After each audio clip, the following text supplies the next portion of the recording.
Selamat datang di channel Apotekermu. Kali ini kita akan bahas soal UKAI terkait soal medikasi. Jadi soalnya adalah ada seorang wanita mengeluh lutut sakit, membeli allopurinol dan piroxicam. Apoteker melakukan asesmen dan wanita itu mengatakan bahwa obat itu direkomendasikan tetangganya. Wanita tersebut belum memeriksakan diri ke dokter. Apa yang akan dilakukan oleh apoteker? A. Memberikan obat piroxicam dan allopurinol. B. Memberikan piroxicam saja. C. Memberikan dan menyarankan pasien ke dokter.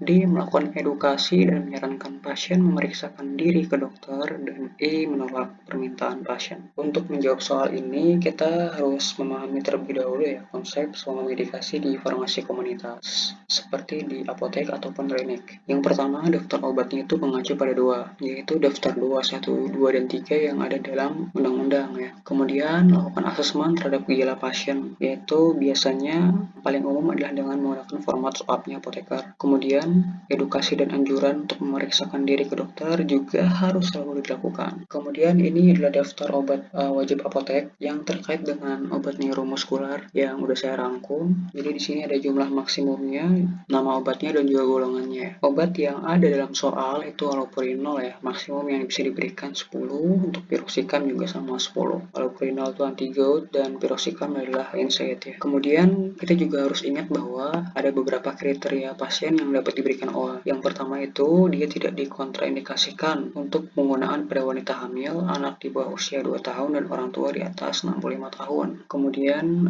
pengobatan sendiri dengan obat yang dimaksud juga tidak memberikan risiko pada kelanjutan penyakit. Artinya manfaatnya selalu lebih tinggi daripada risikonya. Nah, ini juga harus bisa kita lakukan edukasi kepada pasien bahwa si obat ini jika dikonsumsi sesuai aturan itu bisa memberikan dampak manfaat yang lebih daripada risikonya. Namun jika ternyata tidak memberikan dampak, maka di sini kembali ke konsep yang sebelumnya, dianjurkan untuk memeriksakan diri ke dokter begitu ya. Jika memang dengan pengobatan medikasi yang diberikan itu tidak ada perbaikan gejala, maka dianjurkan untuk langsung memeriksakan diri ke dokter seperti itu. Kemudian juga penggunaannya itu tidak memerlukan cara atau alat khusus yang harus dilakukan oleh tenaga kesehatan. Kemudian selanjutnya itu penggunaannya diperlukan untuk penyakit yang prevalensinya tinggi di Indonesia. Kemudian selanjutnya obat yang dimaksud memiliki rasio khasiat keamanan yang dapat dipertanggungjawabkan untuk pengobatan sendiri. Jadi lebih besar manfaat daripada risikonya. Kemudian untuk medikasi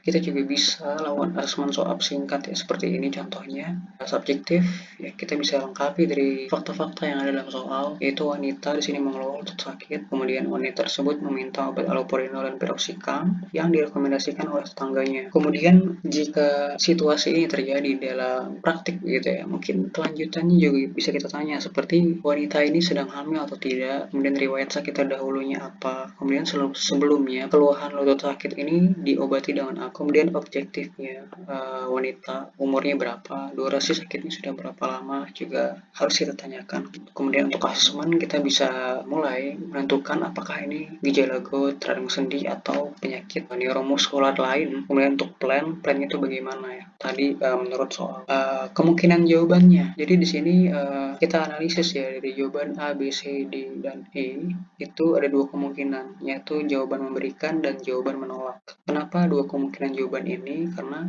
reason yang pertama adalah kita harus lihat terlebih dahulu obatnya itu termasuk daftar OA atau enggak. Jadi di sini paracetamol dan allopurinol kan termasuk dalam daftar OA. Jadi paling mungkin adalah kita bisa memberikan obat ini. Jadi jawaban yang D dan E itu tereliminasi ya. Karena jawaban yang D dia itu hanya melakukan edukasi saja dan menyarankan pasien untuk memeriksakan diri ke dokter, berarti kan tidak dikasih. Kemudian yang E jelas-jelas menolak permintaan pasien. Ini juga kurang tepat ya. Karena obatnya sendiri termasuk dalam daftar OA. Jadi tinggal jawaban A, B, atau C. Kemudian dari jawaban A, B, dan C ini, jawaban A itu kalau kita bisa lihat ya, ini kurang tepat. Ini tidak disertai saran kepada pasien untuk memeriksakan diri ke dokter. Karena prinsip medikasi tadi kita kembali ke awal, itu harus ada saran kepada pasien untuk memeriksakan diri ke dokter apabila gejalanya tidak berkurang, apabila tidak ada perbaikan gejala. Kemudian jawaban B juga sama. Jadi di sini tidak ada saran kepada pasien untuk memeriksakan diri ke dokter dan juga tidak ada informasi yang cukup bagi kita untuk menolak permintaan obat allopurinol yang diinginkan pasien. Jadi di sini karena memberikan obat piroxicam saja, allopurinolnya kenapa enggak? Berarti kan ditolak ya asumsinya. Tapi tidak ada informasi yang cukup nih untuk menolak permintaan allopurinolnya. Contoh kalau misalkan di real life kita punya uric acid tester, itu kita bisa tes ke